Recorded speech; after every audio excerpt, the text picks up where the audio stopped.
Good morning everyone, welcome back to my channel. So today we're finally at some little birds. I'm saving Blue Jay, that's going to be the final hurrah. But today I'd like to work on my little birds. They're tiny and I think my stitches need to be tiny. Yeah, they're just so petite.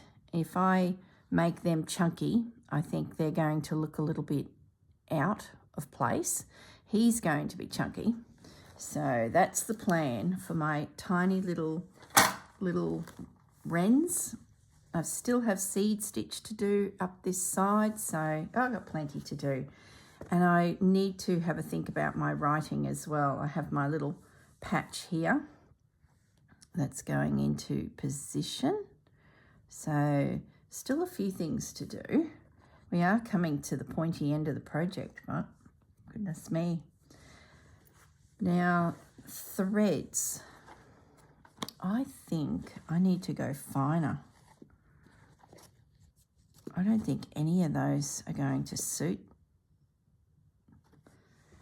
I might have to go to stranded cottons and look for colours that are that can be split. Yeah, you know, that's what I'm trying to say, stranded cottons. Definitely stranded cottons, but threads that could be split is what I'm trying to say. That's a real tangerine, not tangerine, is that it? It's a lemon, real lemon. I don't think I have anything there. Maybe this green. Maybe I'm got to look at this one. What else have we got? Where's the rest of the threads?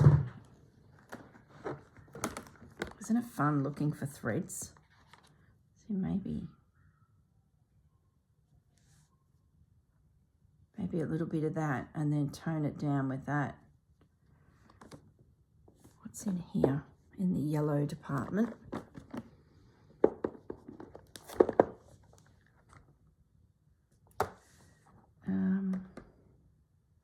See, there's a lemon. That's what I'd class as baby lemon, yeah. Maybe it's a bit of a mix of all of those. A bit of bright, bit of light, and then a bit of green just to wash it down a little bit.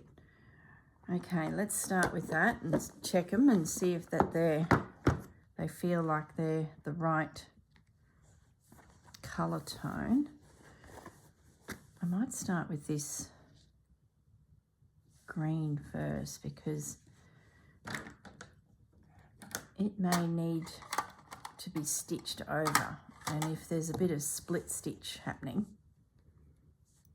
that will sort of pierce the thread and push it back a little, especially if I come in with just some 2 strands or maybe 3. I can't even talk. I've made my coffee and I've had one mouthful and it's obviously not enough. I want to do a bit of filming today, so I've got a big day planned, so there'll be lots of homework. I'll have to find some movies to watch. I just feel like getting ahead in some videos, so I thought I'm just gonna see how many videos I can make today, even if it's a couple days of homework after the videos are filmed. That's fine, and I can always come back and, oh, okay, yeah. I think that thread could go in under his tail. So I've got to think about his feathers and what angle we want them. I'm thinking they'll come back at that angle.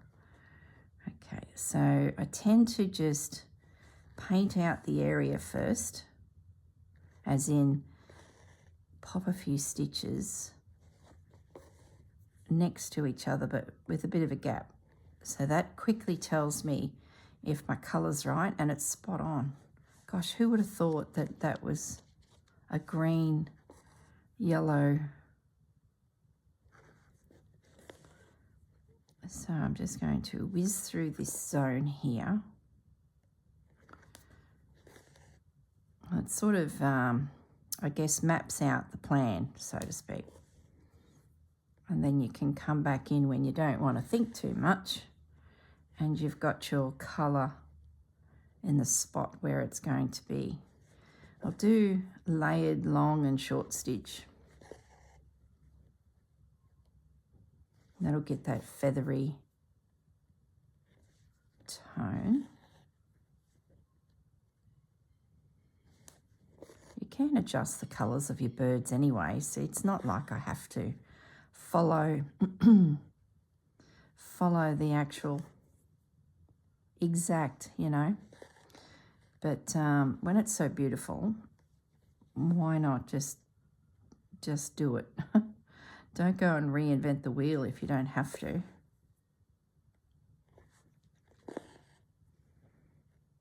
All right, so I'm now just going to sneak back through that zone with a few more stitches, but try and stagger them a little bit so they start to look like little layers of pin feathers. Where's my thimble?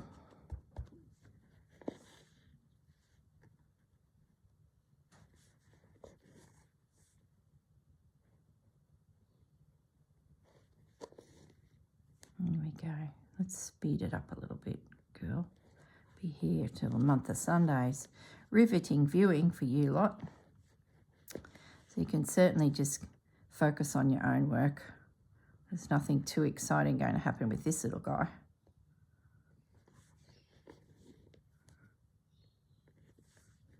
We're going to need to make those. I'm looking at these blues. There's a real cobalt blue here and then a greeny blue here. I wonder what...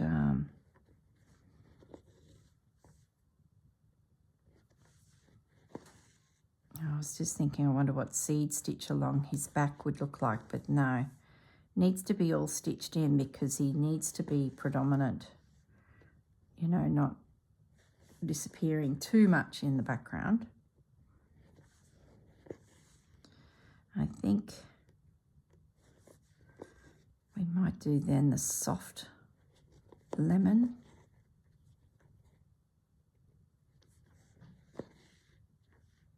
Yeah, he's a cutie.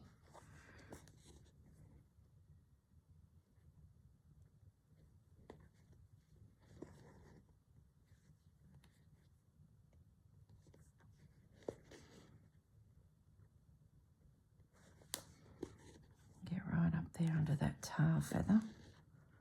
The little tiny itty bitty stitches. The next row will be the same colour, but what I will do is make sure that they go up into the previous row just to soften any hard lines that I may have created there inadvertently. Here comes Fudgy. Hey, Fudge. Well, I thought I heard a meow. No, there he is. Fudgy Bee.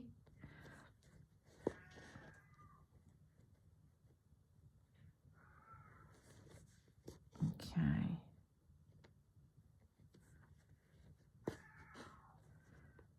All right. We're getting to the end of this thread. Goodness sakes. Oh, Fudgy, we're stitching birds. I'm sure you would be interested in that. Probably not. Care factor 0 from the cat.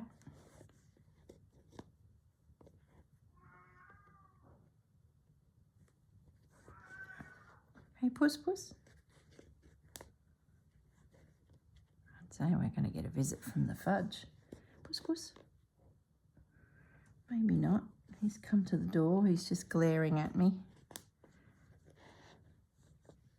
He wants me to sit down where he can get on my lap, and he's like, "You're filming.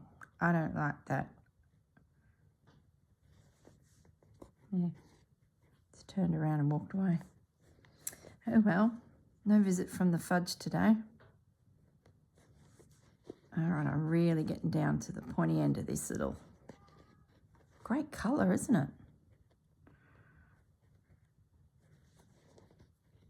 Really, really, really good.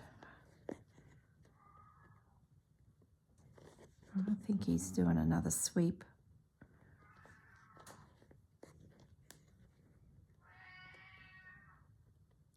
He's now at the lounge room door bellowing. Oh, I just need a couple more stitches out of this. Puska, puss, puss. Well, they're funny how they chat. I swear he's swearing at me sometimes. The tone of the voice. Human, human, come here, human. It's a definite tone at times.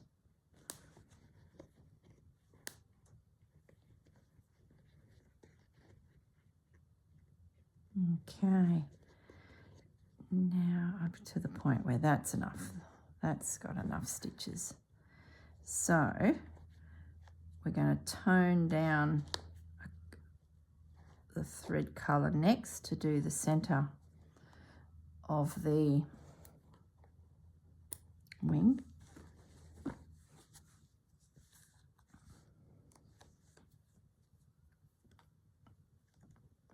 We might keep 3 strands, do you think?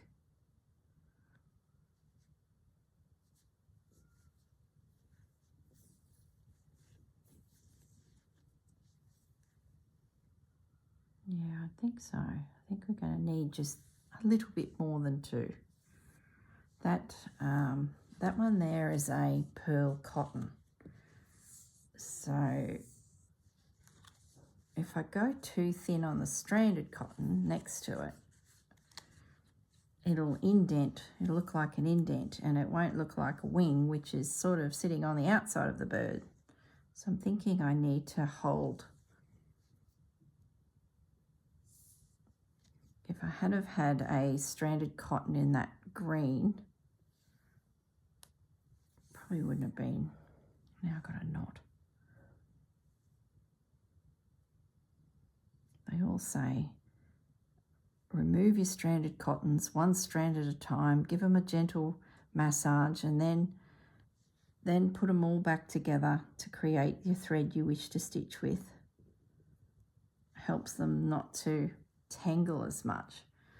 But I tell you, just the process of splitting them, see, just the process of splitting the little buggers and then putting them back together, I seem to still get a knot. Yes, they're relaxed, but gee, I don't know, all these little techniques that you hear and you're thinking, oh, makes sense. So you try them for a little while. Some stick, some don't. So I got the quilter's knot down, Pat. That was a good one. Okay. So the plan is to pop this lemon in through the centre there. And I think I could even put a little bit of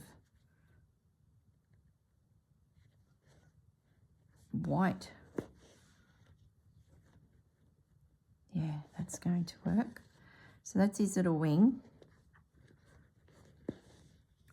Underneath his tummy seems to go a little bit green. So I think that under his tummy will work a treat. Little cutie, aren't you?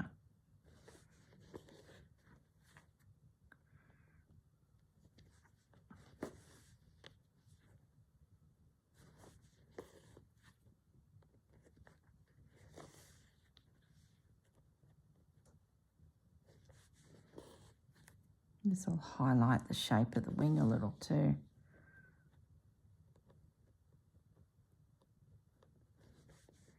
I'd stop and start this and just leave the thread lay, but I think it'd become a tangled mess. We've got plenty of time, so I think I'll just keep stitching and see how we go. I'd be pretty confident we may even finish this little guy.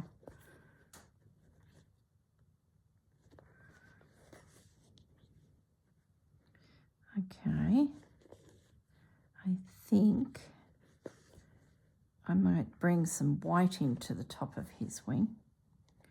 Just going to end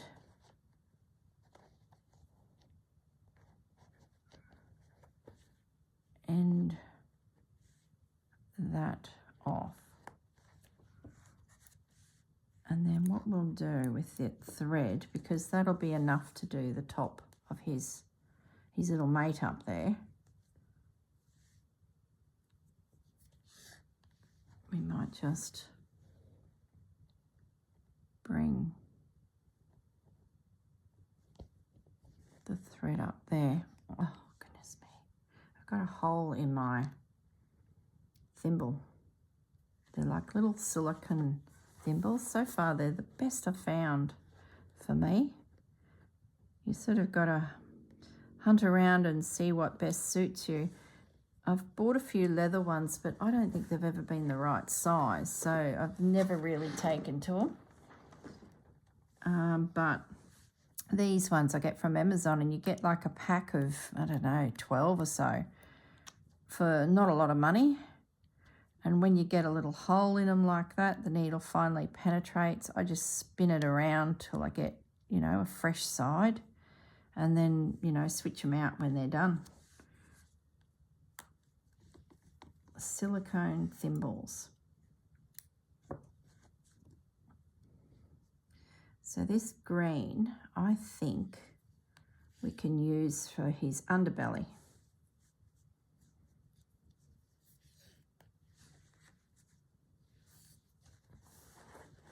So let's just start at his tail again. I'll just pop a few stitches up into that previous work just to help blend our colours so it doesn't look so choppy. Yeah, good, good.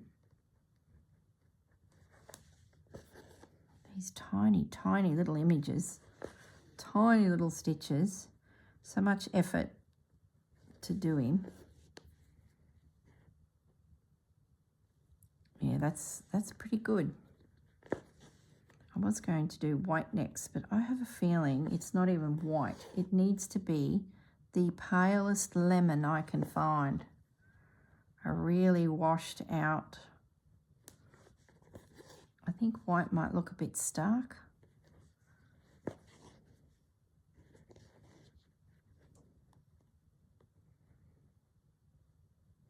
thought I might stitch the buttons on too today if we have time. I really want to get them onto the piece because they're rattling around in this tiny little tray, and I've had them for months sitting there from the start of the whole project, and it makes me nervous. I lost one the other day. It flicked to the floor and I'm like, no. I've come this far holding those 3 little pearl buttons in a tiny little tray behind me, which I've occasionally taken them out of to put beads in. And I looked at them yesterday and there was one missing, and I was like, no. I thought, oh, see? And they're going at the top here for the loops from the one above to connect into, to join spring to summer. And because I put this at the bottom, this is going to be the bottom of the whole piece. So autumn, we're going in, winter. Winter would be next, technically, but autumn is the actual month. So I'll be flipping around a little bit construction-wise, but I'll still be honouring the season that I'm actually in, is what I'm trying to say. Use your big words, girl. So that's pretty good. Oh, I've just spotted his little brown leg. Tiny little detail, barely noticeable, but there is a little brown leg there. There we go for time. Plenty of time. I seem to go for about 20 minutes and then I feel like I need to check the time, and every time it's 20 minutes. And I know I've got, you know, 2 lots of 20 left, and it seems to be roughly when I look up again, it's like, oh, we're at 40 minutes into the video. It's like this little instinct I seem to have developed. Maybe I know when I've yibby-yabbed for 20 minutes. Okay. Those stitches got a little bit big there. So you take your eye off the ball. I'm just going to come back through and split them with another stitch just to they become obviously big. We don't want that. All right, we're coming to a dead end there, I believe. That first thread colour will come down to meet that. Yeah, that's about all we're going to need of that little guy.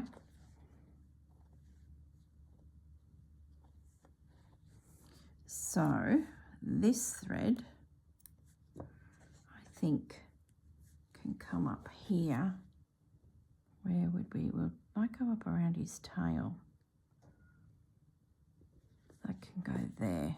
Oh, is it even worth it? Oh, just use it. Oh, miserly on the old threads.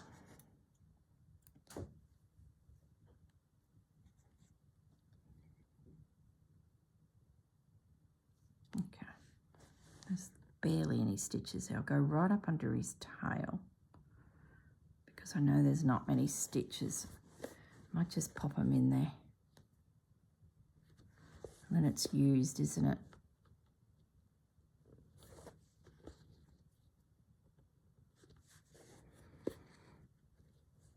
Okay.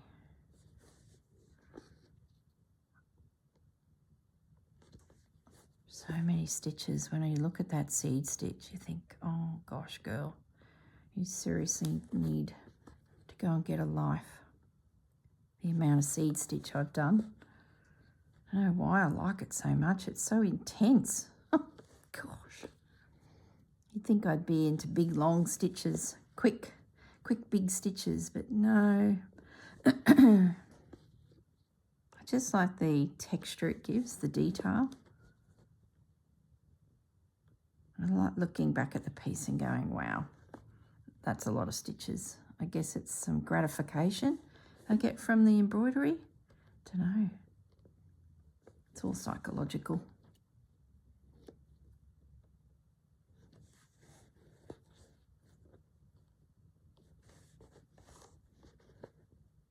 Maybe if there's a lot of, I know what it is. Maybe I'm just thinking about why I do it. My motivation. Maybe if there's a lot of stitches in the piece, someone in the future, 200 years from now, will think, wow, isn't that amazing? And keep it. And it won't just go into landfill. Maybe that's what it's about. It's about ensuring that the piece doesn't just go in the bin. Like all those sad pieces we find at thrift stores, op shops.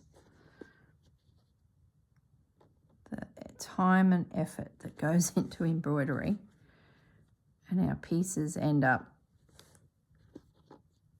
hanging on a couple pegs for a couple dollars in a thrift store. It's a little bit sad, but that's okay.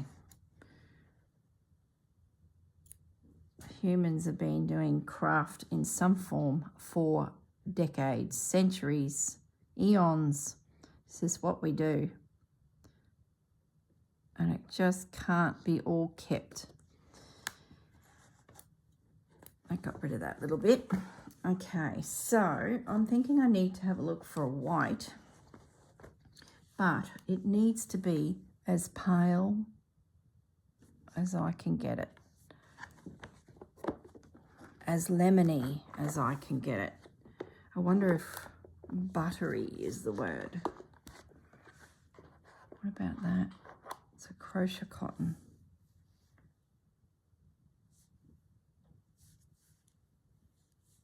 It's probably a bit bright. That looks better. See? It's that buttery feel. That's a bit white. So I think that white one might go around his cheeks, to be honest. Let's get a little bit of this guy off. Once again, we're going to attempt to split each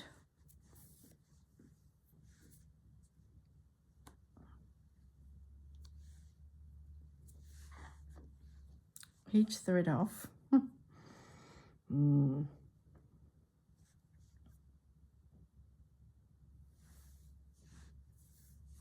To relax the threads. Gosh.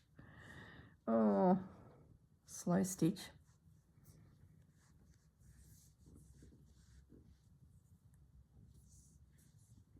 Is there a point where it's just too slow? Gosh, that's going to be controversial.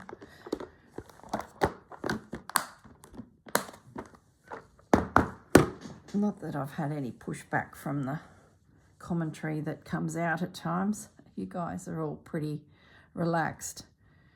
But if there's ever any pushback, it's always technique, which is fair enough because we're all learning. So if someone doesn't tell you that that's just the wrong way to do it, you know. And then it's a case of, yeah, whatever. You can decide whether you adjust or not. That's up to you. But I think half the time on any pushback is, it's the way it's said. I must say, that is sitting beautifully, that thread. Like I can see the theory of pulling them out together. I think it's only 2 twists you're supposed to do. But anyway, pulling them out together and running your fingers down them relaxes the fibres and gets all the, you probably can't see it, but under a microscope, those fibres would be all in a line. So it does make sense. It's whether you're in a fibre laying down mood.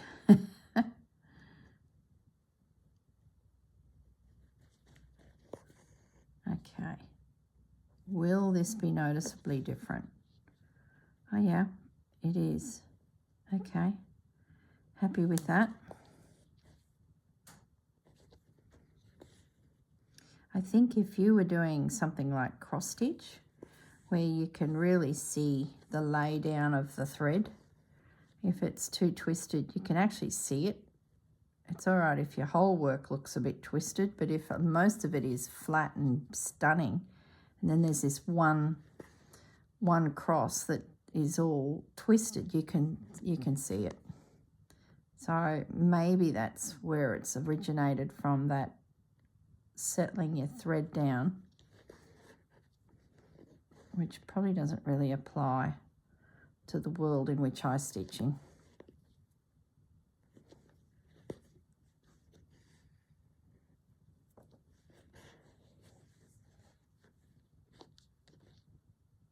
I've just, see, the threads are so relaxed that they're actually sat up.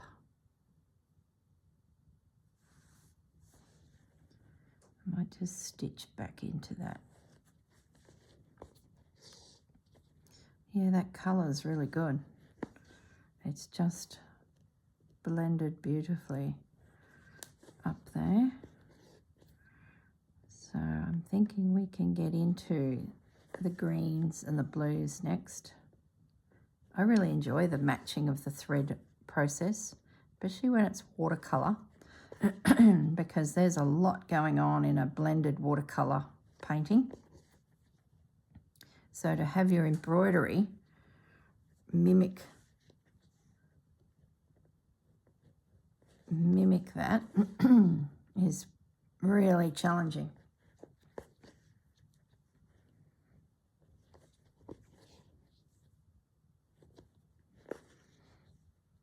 Okay, coming right up onto his shoulder now. I don't think we can get away with that colour for his cheeks. Excuse me. Because I think it's probably whiter. It's got this real green little yellow body. But the top, the artist has used blues, and the blues are sending the white into a more of a greeny grey.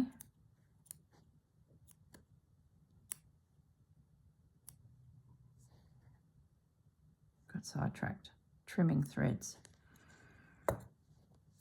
Okay, let's take this little random piece of thread up to the bird above and just pop that in there. Okay, let's have a look for a real sea blue. It's dark. We might, oh gosh, I tell you, it's nearly, oh yeah. I reckon that might do the trick.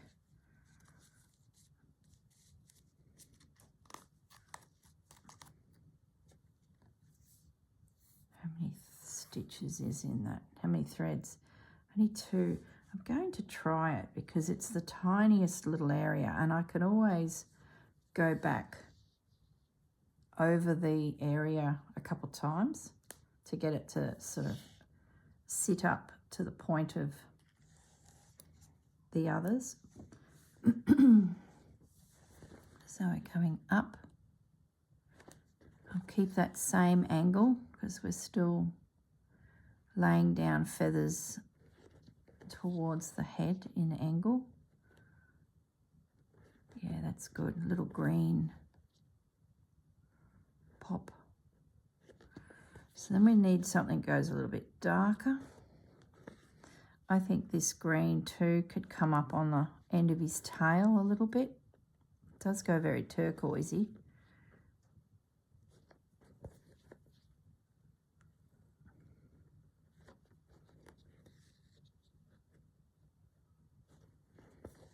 Yeah, that's good. Very nice.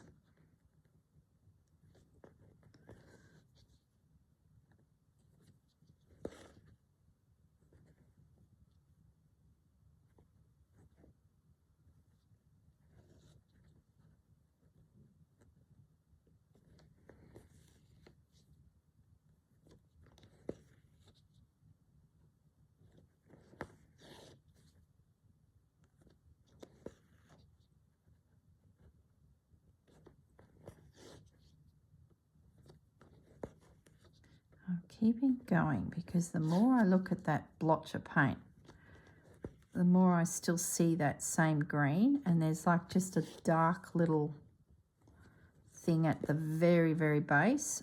And I think if I keep pushing that green down into that dark and then come over the top with the dark stitch, I think it'll blend it really well. Because if I go looking for a third colour in that tiny little spots, I just don't think it would even be noticed. And I think I can get away with just a bit of this guy.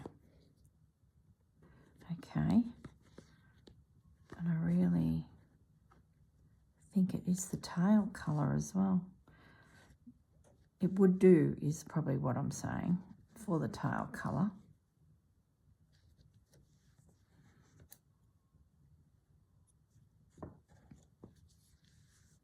Yeah, definitely.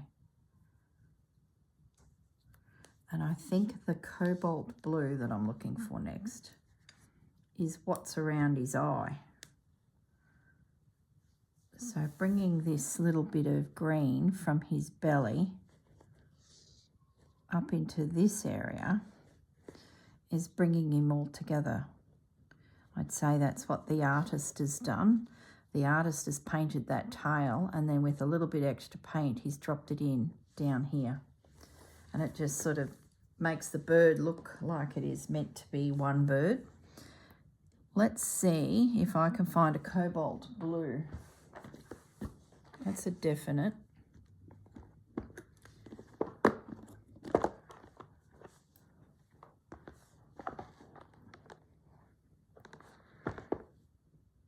Sort of getting into this sort of tone. Is that too strong? No. not at all. I think that's probably the little lift I need. Am I going to split the threads like I should do? Probably not. I'm just going to take the two. See, there you go. I've already lost interest in that whole splitting them and softening them out, detangling, massaging the threads. I'll give it a little massage. Who was I watching? Oh, there's heaps of them that talk about preparing your threads for embroidery. Heaps of them.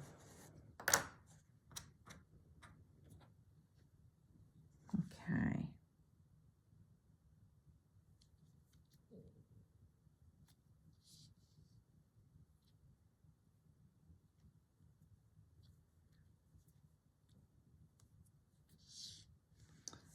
Okay, now we're going to just put tiny little, oh yeah, this just punches him up a little.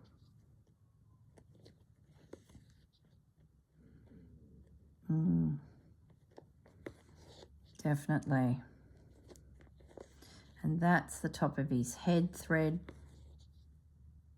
You beautiful little guy, aren't you? So the thumbnail at the beginning of this video that you see when you open up your device to see what Corinne's been up to for the day, I'll use these as stitched birds. I'll use that as the photo.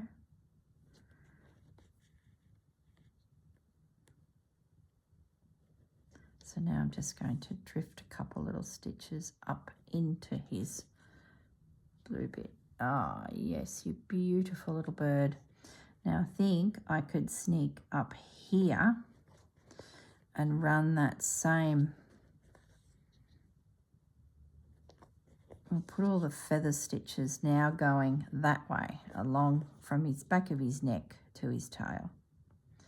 And even this section I might swish up a little bit actually, so it gets a different, like the feathers on the back, I'll go up. The feathers on the tail, I'll go straight out. It's a tiny detail, but it does make such a difference.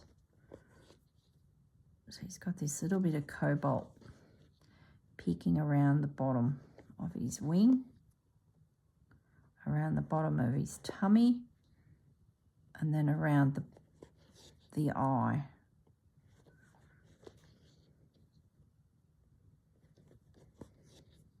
So it really is just a case of slow down your look at your piece, your gaze, and really drill into what colour you're actually looking at.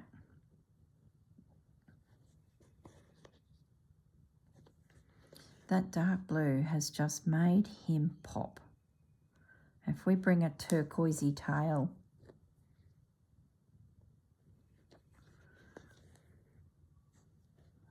in here and then stick to a pale blue here and take that up on his head, there's another sky blue here, I think he'll be gorgeous.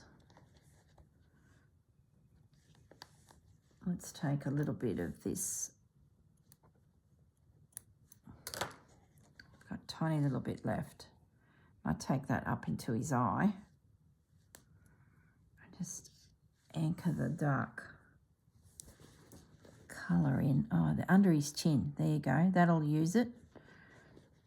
There's a tiny little bit in here.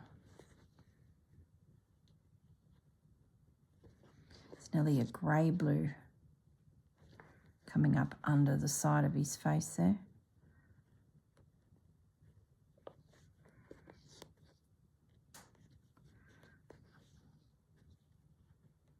That's nearly a black around his eye. I might just pop a few stitches at the back of his eye, because I think that will need to be a steely grey in there just to break up around the eye a little. So we'll put the cobalt further back because I think we'll be changing colours again around that eye.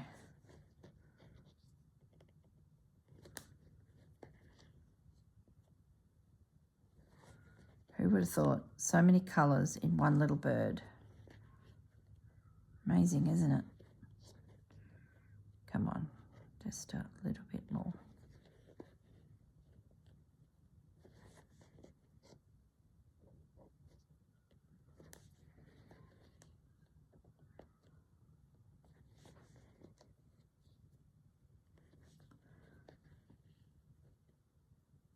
One more stitch. It's getting so small. There we go, we did it.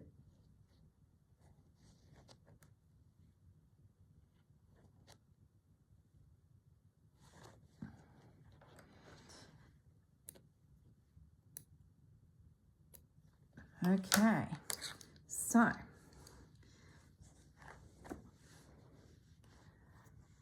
20 minutes left. Let's have a look at that grey blue under his chin. No, that's the top of his head. There's the colour for his crown. That's a long piece of thread.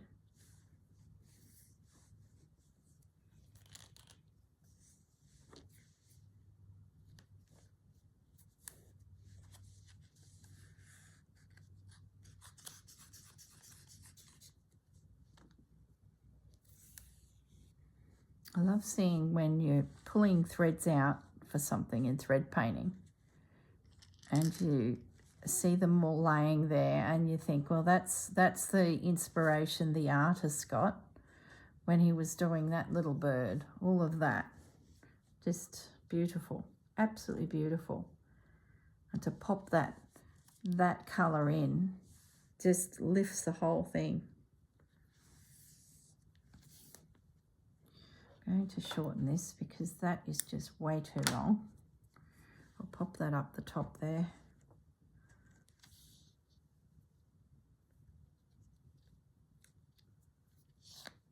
Alrighty, let's begin.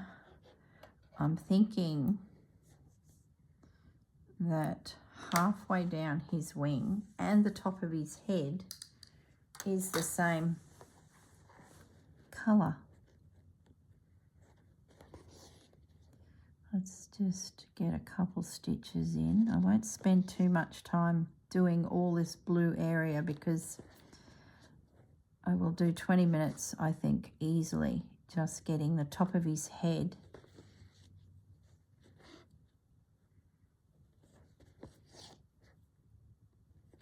And I might try and make those feathers flick back as I stitch.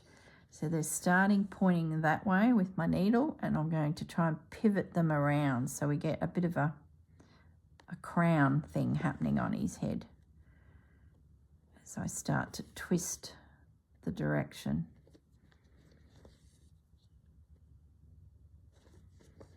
Okay, that's going to work a treat, that colour.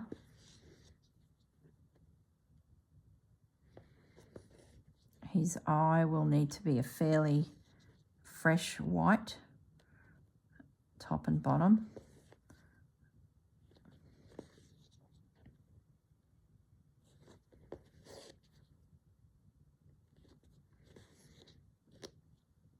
That's it. Now I've got my angles right. His feathers are now starting to stand up on the top of his head like a bit of plumage that one would expect him to have.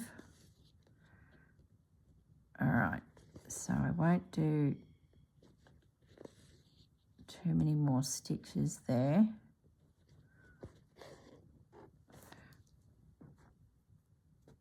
That should stick up there. Now, I might have a look for the blue that's under his neck and in around the base of his eye, the dark section. I think it needs to be more of a grey blue, a little bit stronger.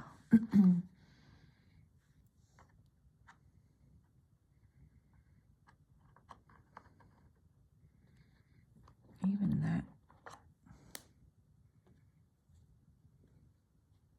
Yeah, that's the one. Gosh, how many colours did this artist throw at this little bird? For goodness sakes. Very clever.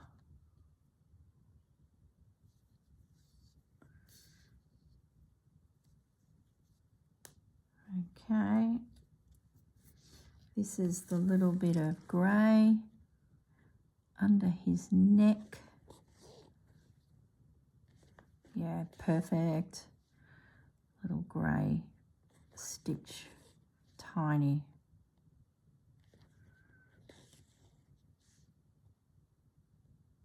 Cheeky little bird.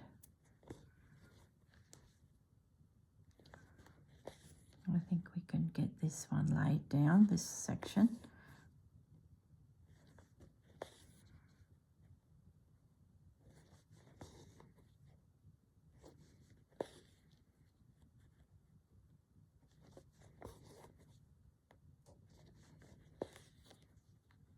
Yeah, that's so sweet. Oh, gosh, you're a cute little guy. Behind his eye, into the darkness, is another blue, I think. I thought this grey blue was going to drift up into that space, but I think it has, his paint has mixed in with that cobalt up there, and we need a tone of blue that is halfway between cobalt and this grey, I think. I think that's all the grey there is on that little guy. Gosh, I think we're going in for another colour.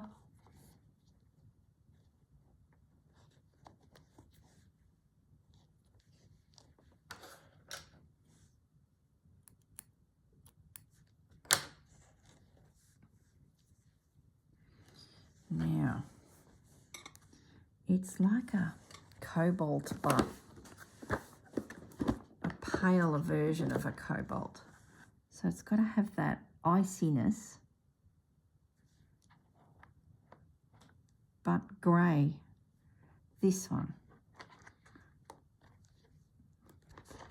This one. Some of these threads I've had since I was 13. When did I start buying threads?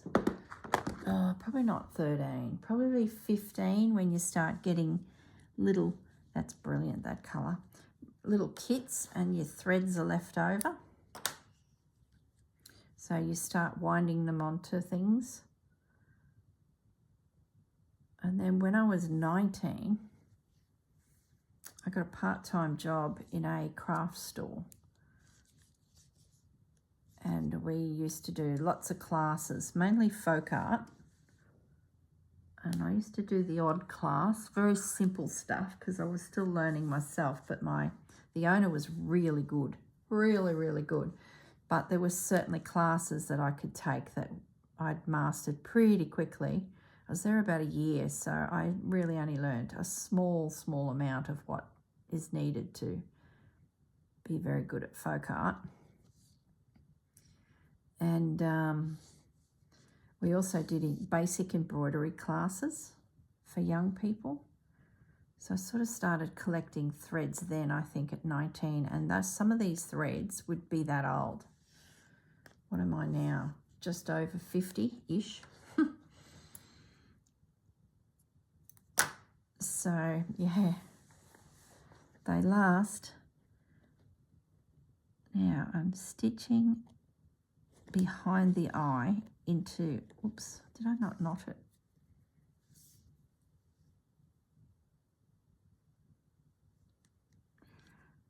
Yeah, your threads do last, especially if you're just sort of meandering through lots of colours. If you're doing, you know, one colour all the time or half a dozen of the same colour, of course. But just different projects, you just pick up different threads. Then you discover a new style of thread, which is this pearl cotton. Then you can dip your toe into the wools, Appleton wool, gumnut yarn. There's a few out there. And then you can start looking at the threads that have silk a part of their construction. I have a little bit of silk thread, but I've got them in a container by themselves and I barely open the box. I really need to get them and blend them through everything.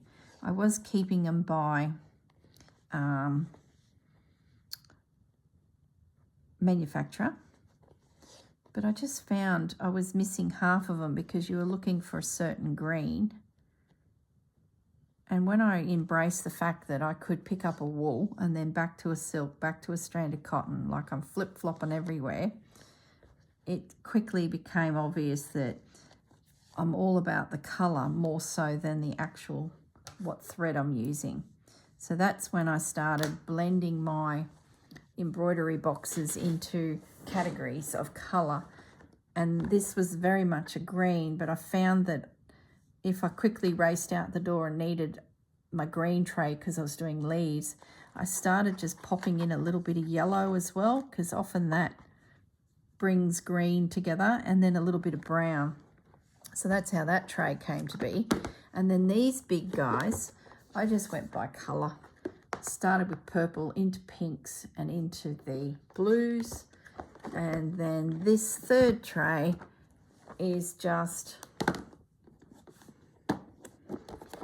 the true browns into orange, into beiges, into creams, into those caramel colours, and then finishing with the whites and the grey and the black.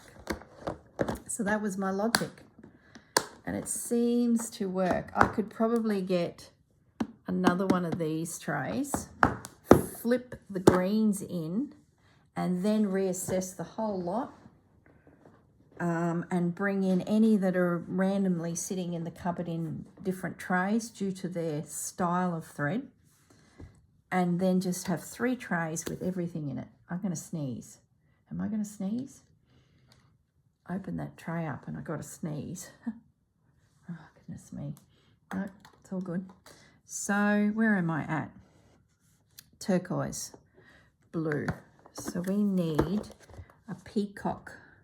I'm going to work that tail.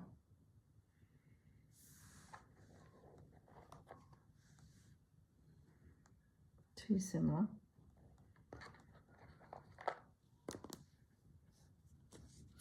Yeah, need to bring a little bit of bright blue. It's sort of not green enough. Here we go. This is what we need. That. And that. I think that's the tail. It'll then hit the blue probably of that as it hits that tail. And then we need a soft, really pale grey blue for his torso. Here we go. That. Then his head, I think, needs to be different again. Oh, for goodness sakes. This little bird, here's a very pale blue. There. And that's his head. Right, there we go. We've made our selection. Oh, for goodness sakes. Thank goodness there's not 20 of these little birds to do. Look at the colours. Okay. Oh, we've got time. Yes, we have time. So there's his tail feathers into his body.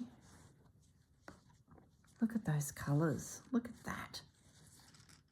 And it all works, doesn't it? There's not one colour there that I think is jarring. Maybe that one, but I guess depends what you're painting, isn't it? The yellow might be just that pop of colour that you're looking for, or pop of light you're looking for. So I'm starting with a little bit of this green from down here. Just a couple little stitches in there. And then we'll go the turquoise at the bottom and the turquoise at the top.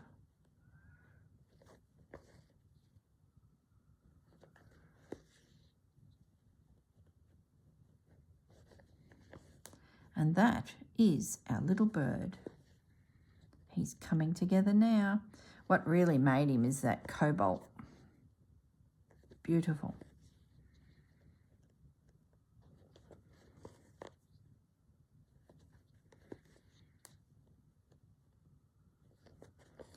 I think that's enough of that colour.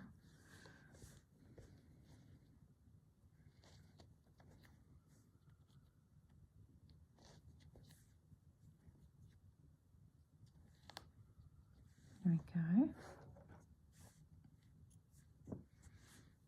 Put that up there for the next little bird. So let's get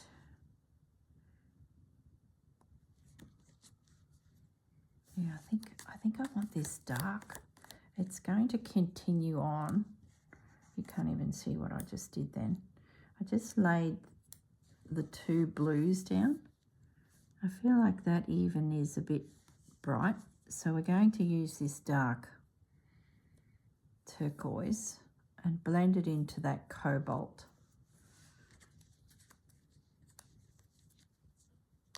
And I think it'll be really pretty. I've only got 2 threads. How did that happen?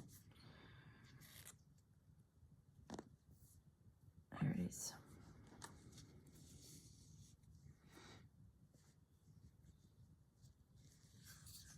I'm going to try and get the words done too. That'll be my homework. I won't do that with you guys. That's as like watching paint dry.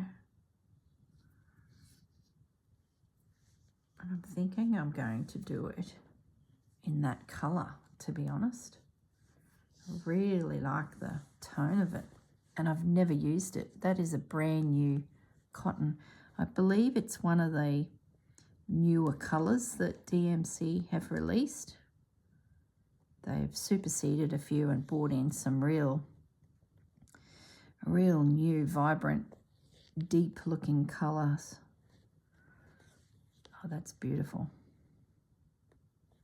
Stitches are a bit big, so I need to just drop one over those two just to break up that thick line I just created inadvertently. There we go. Now I might just sneak a couple little stitches through the centre of his tail so it starts to look like a bit of a layered tail feather. Yeah, that's good. It's really put a little bit of punch into the bottom of his tail.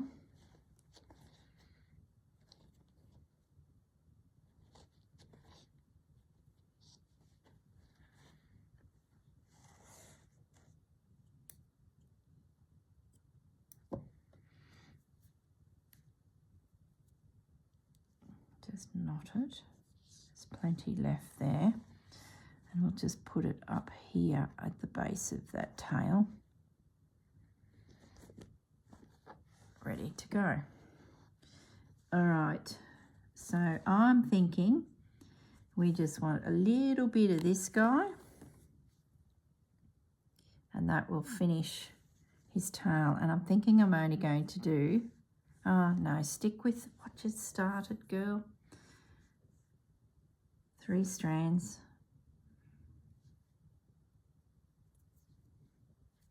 1, 2, 3, okay.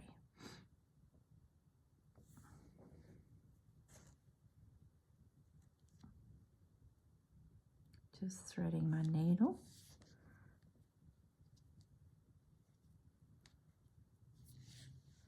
Now, not a lot of, oh, that didn't work. It's a bit of a bodgy knot, but anyway. So now I'm just going to come back in here and drop in a bit of this brighter blue, a bit of light bouncing around his tush. Yeah, beautiful. Oh yeah, don't make your stitches too big because now you're changing the look of your tail. I feel like I'm racing to the finish line to get it done, but it's okay. No rush.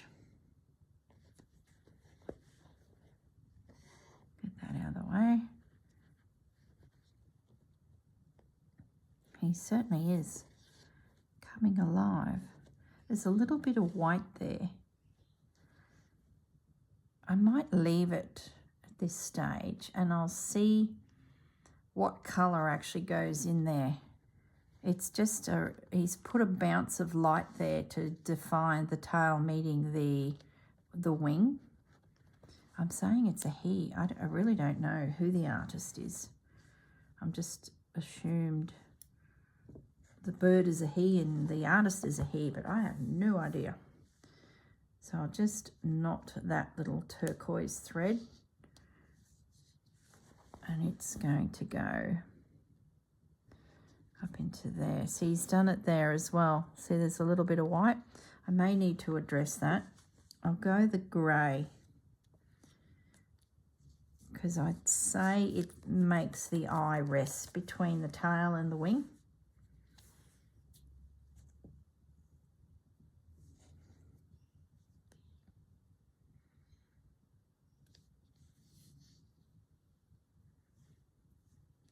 It's only a few stitches. And then just a little tiny little stitch there. Oh yeah, no, I can see why I did it. And there. It's like when they put the glint in the eye. When you're painting eyes, it sort of bounces that light around. That looks like a big stitch. I might just split it with another little stitch just to break it up a little bit. Yeah, that's good. So that thread I had planned to use on his back. So I think that might be a good spot for me to start next, and then I will ease my way into the tip of his tail with more bluey tones. But we have come to the end of our time together. But that's good. I've got, well, it's not good, but I've got plenty here I can go on with. So I might just pause at that point, keep all my threads together, find myself a container. See, I still didn't address the buttons. I might do that off camera. I need to work out where I'm at with the videos too, because I need a tray. The month is sliding into the finish line.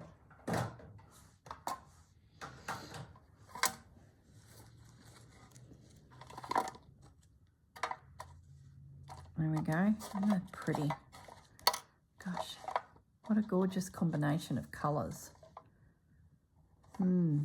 It's good fun doing painting of imagery, especially if it's something that catches your eye, and then just seeing what colours the artist have sort of brought together. Very pretty. All right, I will also put that in there because I want to get that into position. The only thing I can't decide is, do I make it look messy or do I keep it very formal? I sort of feel like it needs to be formal, but the jury's out on that. And then I've got plenty of seed stitch to do, which I believe is that thread. So I might pop that in. There's some good stitching to be done. These leaves here also need to be stitched or fabriced. Do I try and fabric them with that pretty?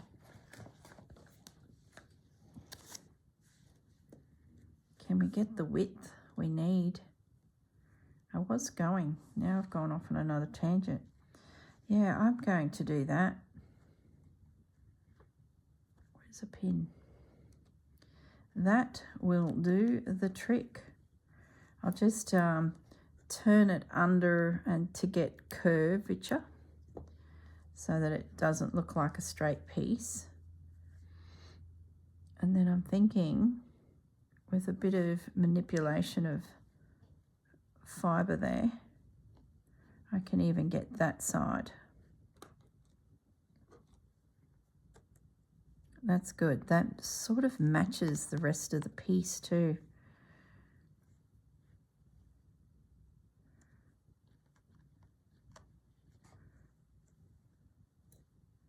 I might even take it off the edge.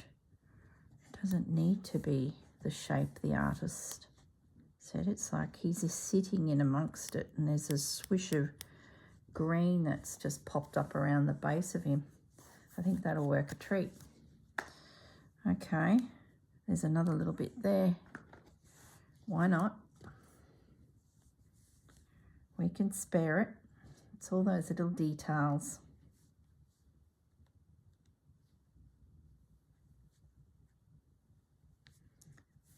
Okay, I'll leave you alone now, I promise. Just carry a little bit of that with me. Any other little splooshes of green like that? Don't think so. No. All right, so I'm going to need, what do I stitch it down with? Oh, just a green. I'll probably just split, you know, something that I've got to stitch them down. There we go. Lovely. All right, guys, I will leave you alone. I'll finish my two little birds, and I'll use one of them as the thumbnail for the video, so you can go back to that to see what they came out as. And yeah, have a great day, and I hope you get time to do some stitching. See you later. Bye.